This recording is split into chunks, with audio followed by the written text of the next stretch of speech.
Një prej lajmeve më tronditse që kam lexuar 24 orët e fundit ishte ai që fliste për një infektim masiv me një prej sëmundjeve më problematike të shekullit, HIV-AIDSin, në një nga institucionet e jugut të Shqipërisë. E para dhe kryesorja, unë nuk e di nëse ky lajm është i vërtetë, edhe pse Bashkia e Gjirokastrit e ka përgjithësuar në mënyrë kategorike dhe të prerë si një lajm pa vërtetë. Natyrisht që u fol për shumë bashki të ndryshme të jugut të Shqipërisë, lajmi është dhënë nga një gazetar, thash edhe një herë, nuk e di a është i vërtetë, por ka një problem.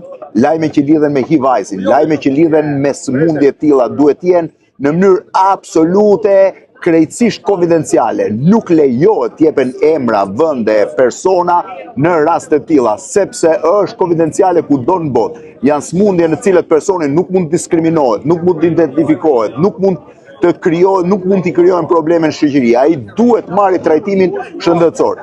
Krijimi i panikut të tillë, sidomos qytetet vogla siç janë qytetet e jugut të Shqipërisë, aq më shumë nëse lajmi nuk është i vërtetë, jo vetëm që s'është korrekte, po është e pandershme dhe mund të ketë pasoja të mëdha për të gjithë. Ndaj duhet shumë të tepër kujdes me raste të tilla dhe sidomos me lajme si ky, media duhet të jenë shumë më të kujdesshme dhe shumë më të ndjeshme për të mos përhapur panik. Flas për këtë rast, për raste të tjera e di që gjithmonë ne i publikojmë, por një rast si ky nuk është korrekte.